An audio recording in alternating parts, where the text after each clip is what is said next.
So if Steve and David are ready, is Stephen ready to fire away? Yep, ready. Okay. And look at that. Thanks, Podrigan. Good afternoon, everybody, and just thank you for having me and giving me the opportunity to do this. So my name's Steve Hermon, but more importantly, the happy boy that you can see on the screen there is my son, is Eddie. He's 6, and Finding Eddie's Voice. I called that the title because that's basically what I've been doing for, well, I say his whole life, but certainly when his speech and language difficulties emerged. So this is basically a timeline of what we've been through as parents and the support that we've had throughout the journey. So we first contacted our NHS speech and language therapy service as a self-referral in April 2017. That was just a month before his second birthday. We sort of felt that there was something different. His milestones physically, climbing, walking, everything he'd met, but he was non-verbal at the time. So we referred him. The initial appointment with SLT was 6 months later in October 2017. In between that, we had pediatrician appointments, and we also went for a hearing test, which I believe is quite routine, but we weren't too worried about that because he can hear a packet of crisps from a mile off. So we knew that was going to be fine, to be honest. Followed by a telephone review as we go into 2018. I attended a parent information session in February 2018 and took away a lot of leaflets from that.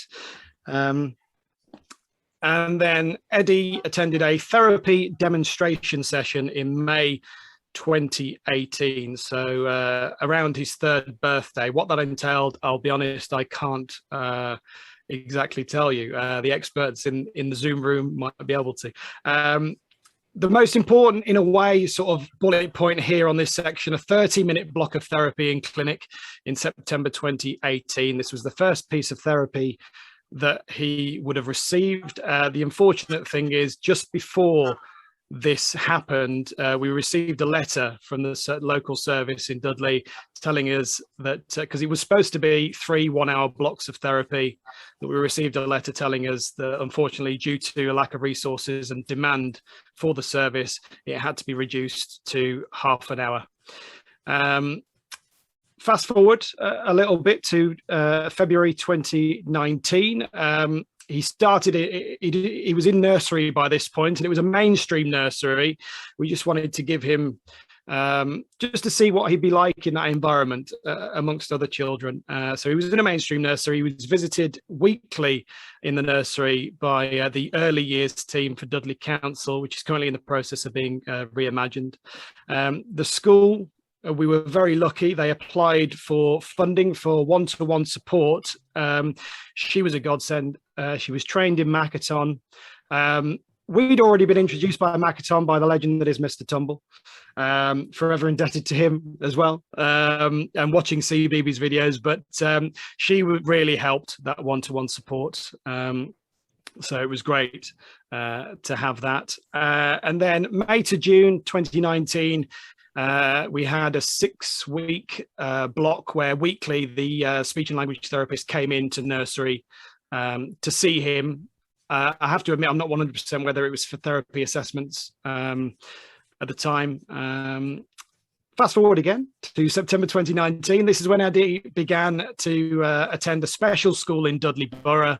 We felt it was the best place for him, and we certainly don't disagree with that, certainly now, a couple of years down the line.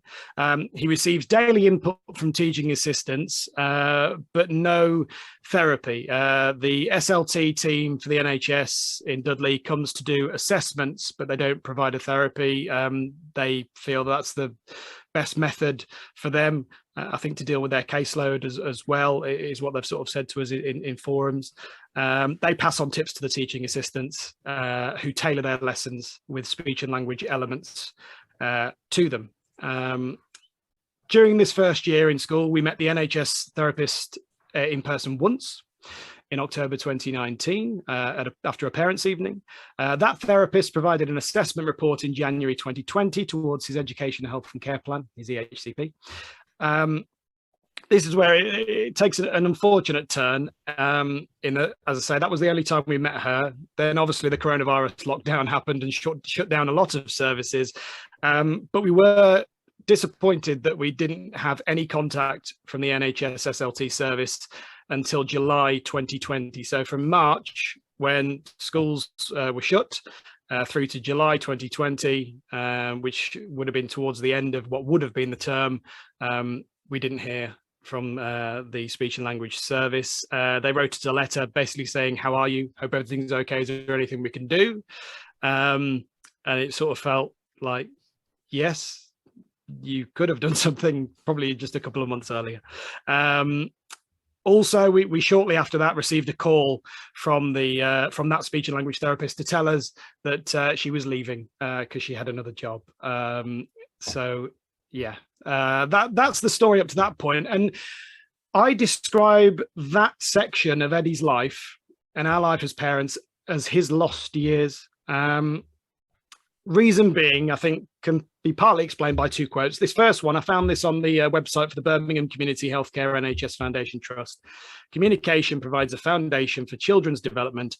Early language development is an important factor in the development of children's literacy, as such a key part of their educational success. Of course, a lot of people in the room are professionals who will know that already, but I just thought it was quite a fitting quote. The next one is from Anne Longfield, the former Children's Commissioner for England. This quote is taken from her 2019 report 2 years ago, We Need to Talk, which addressed the postcode lottery of speech and language therapy funding. Those who fail to receive help are at greater risk of falling behind in education or developing behavioural problems. There are far too many children who've ended up in youth custody who had speech and language problems at school.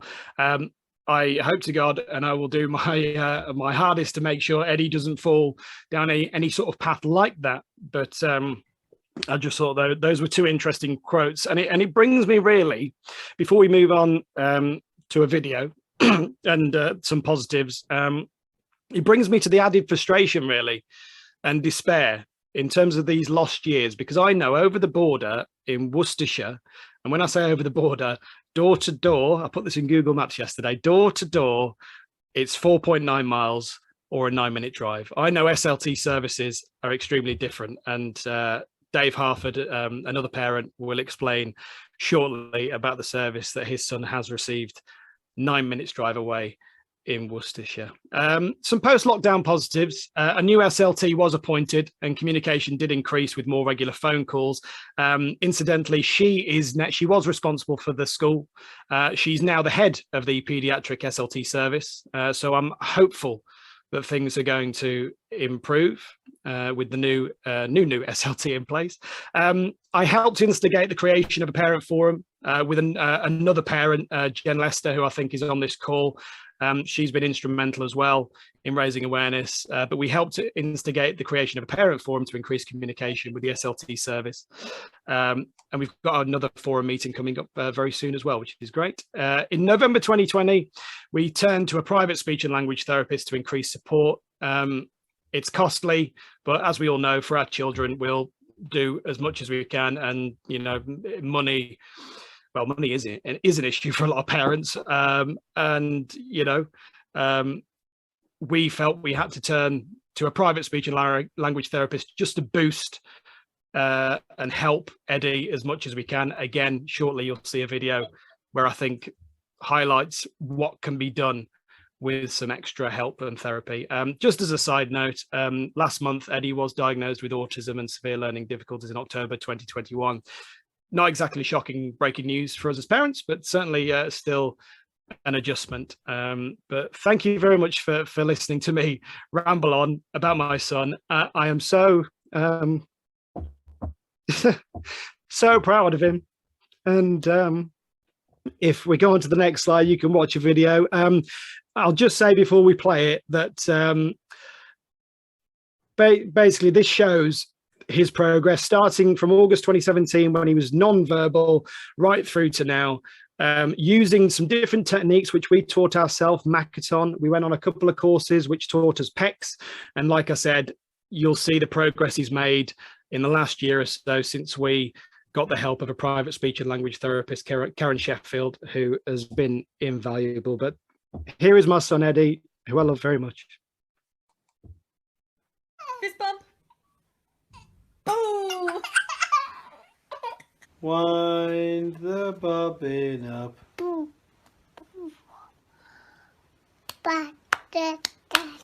One.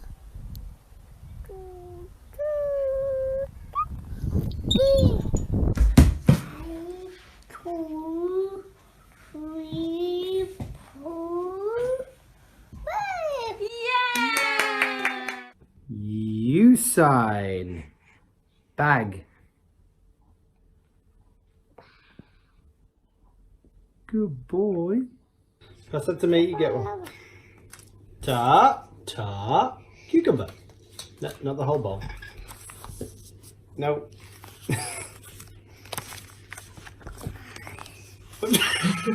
Cow. Moose. Me.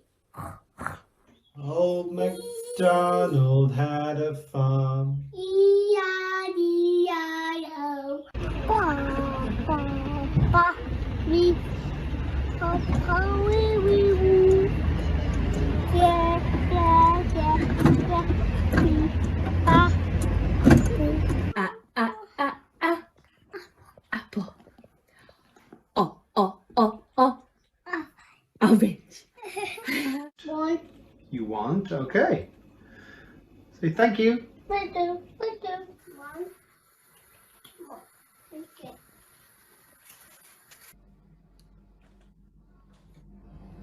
Come on. Daddy, push. Happy birthday. What is it? It's a Fuck. It's a frog. Frog. What is it, Eddie? It's a train.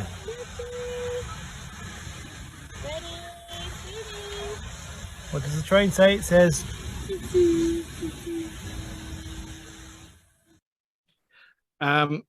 Thank you very much for listening to me talk and watching that video. I apologize that I forgot to do a pre-warning about my singing in it. So I apologize for that. But like I said, I'm very proud of him. And I just want to finish by saying that, you know, we might not have a degree or a qualification in this. It's something that's been thrust upon us that we never expected. But as parents, we're living this. So therefore, I feel like we can be classed as experts in our field. And while our views can be debated, all for a debate, our views should not be ignored. And any complaints we have, it's feedback. We want to change things for the better. But I also want to finish by saying, all you guys in the profession, you are amazing people. You do, it must be the most rewarding job in the world. And yeah, I've talked too long because I've cracked finally, but thank you very much. I'm done. Thank you so much, Steve. That was a fantastic presentation and so moving. And we're all moved by you being moved and seeing your son and delighted he's made some progress. And obviously, the last year's issue is key. Can we move straight on then to Dave Harford to give his presentation? Dave. Good evening, everybody. Thank you very much for allowing me to talk you through this. As Steve and I have had many conversations on phone with a lot of professionals on this call as well. I often feel quite guilty doing this when Steve and I have had a conversation because the difference is so vast and it feels wrong that I'm getting everything and we've had everything and Steve has had nothing. So I'll just show you the disparities, even though Steve lives 24.6 miles away from my door, just over the border, that he's got nothing without a fight and we've got everything pretty much straightforward. So for us, it began at the 2-year health visitor check. We had a few concerns ourselves that he was making no sounds. He was just doing signs, like if he wanted something to eat, he'd tap his belly or his mouth. We took him to the health visitor in January 2016, and she concurred with us that there was issues and would send a referral off.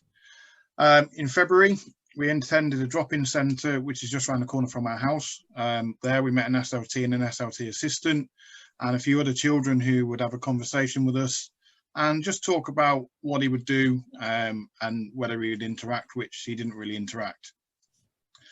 As in May, a few months later, SLT Worcester, who I absolutely champion forever, and I will do because they are just truly fantastic and they are well known around the UK. An assessment was done, and as the health visitor forecast, he was deemed quite severe with his speech. In September to November 2016, we were taken to group sessions at the Children's Centre and then interacted with the kids there to see what he would do. We were given targets at home, specific letters, specific words. Again, it was teamwork between us, the SLT teams, and the drop-in centre. Now, I feel, and Steve knows the same, that in January 2017, we had home visits. When we went to the drop-in centres, George didn't interact. He was very shy. He would sit on a lap or hide behind us, and he just wouldn't engage with anybody. Those home visits from the SLTs were absolutely instrumental in breaking down the barriers. And from that day on, that is where the hard work started, and it started to work. Not at the drop-in centre with the children, but, and I know it's not ideal that departments around the UK can't function like that and doing home visits, but it's something worth considering because it makes a massive difference. In Easter 2017, following all the home visits and the work that we did, my wife did and the play nursery did, he was assessed again and confirmed for a place at Waylec. Waylec is unique to Worcestershire. It's called Worcester Early Years and Language Centre, and it's got the benefit of the NHS, but also a school environment because it's part of a school. This is deemed as in for the most severe speech impediments, really, because it's one-on-one. There's about 3 or 4 SLTs and assistants to about 5 children. And September 2017 to July 2018, he went to Waylec, and that was twice a week for 3 hours every session.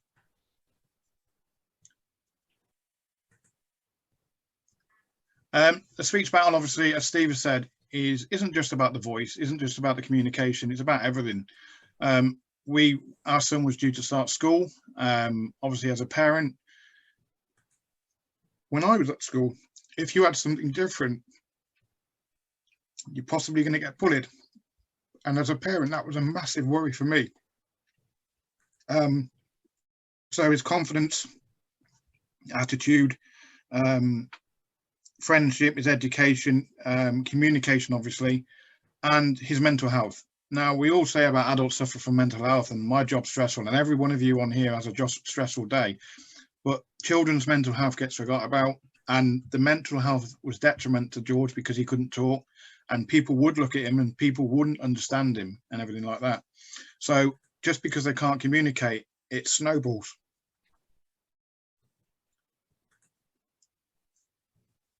So this is what we did, really. We worked with preschool, who were amazing. We worked with SLT Worcester, again, amazing.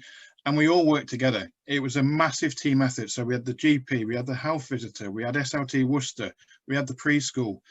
So everybody got involved and everybody was on singing from the same hymn sheets because we had the same resources across the board. Like the school weren't doing one thing, we weren't doing something else. We all focused on the same thing.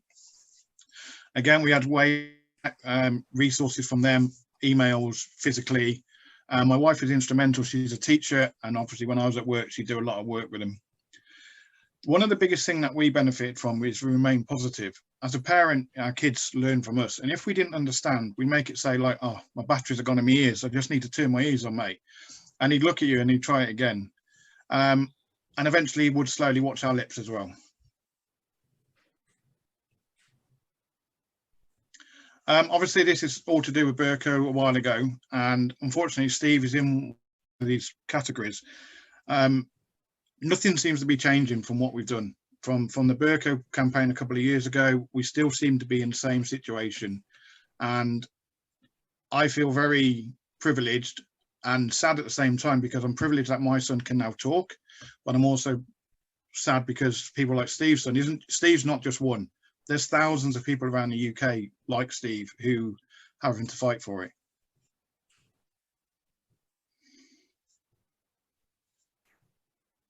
I want you to look at this graph very, very carefully, because the graph on the left is when George started at Waylec. This is his baseline. And if you look at the green box, his speech was at 10%. When he left 10 months later, his speech was about 53.5%. And that is a testament to the therapist and the system, but the system in Worcester and how it works and how passionate they are about what they do, and all about early contact, early interventions and early access.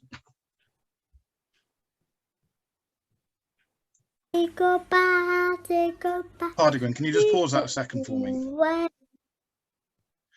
So this video is in December 2017, and I've done a bit like Steve. I've done a progress chart all the way through for our own ends and just to look back. So this is December 2017 when we first realised there was quite an issue.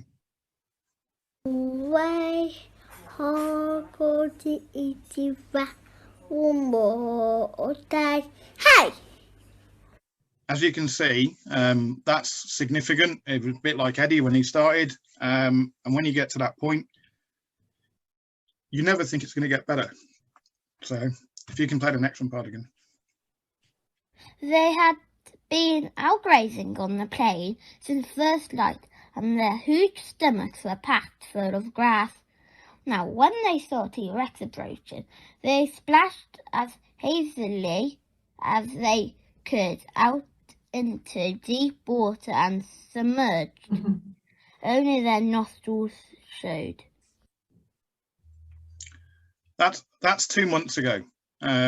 As you can see, it's a huge difference. It's taken 5 years of hard work by a lot of people.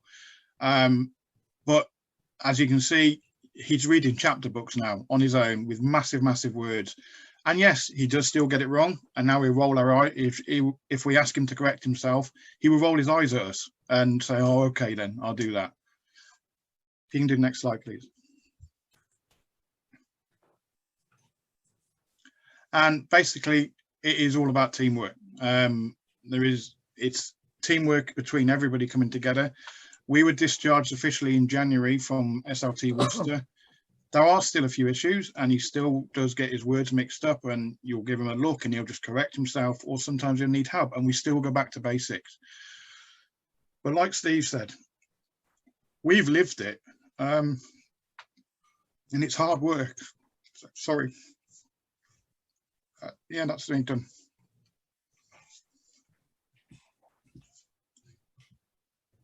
All right, thanks, Dave. That was brilliant again. And I think it's really illuminating to see those two contrasting reports. I mean, obviously both endure enormous emotional participation and toll to a certain extent, but obviously it's really rewarding to see the progress that both the children have been made, but underlines the need for, you know, a more equal and overall greater resource.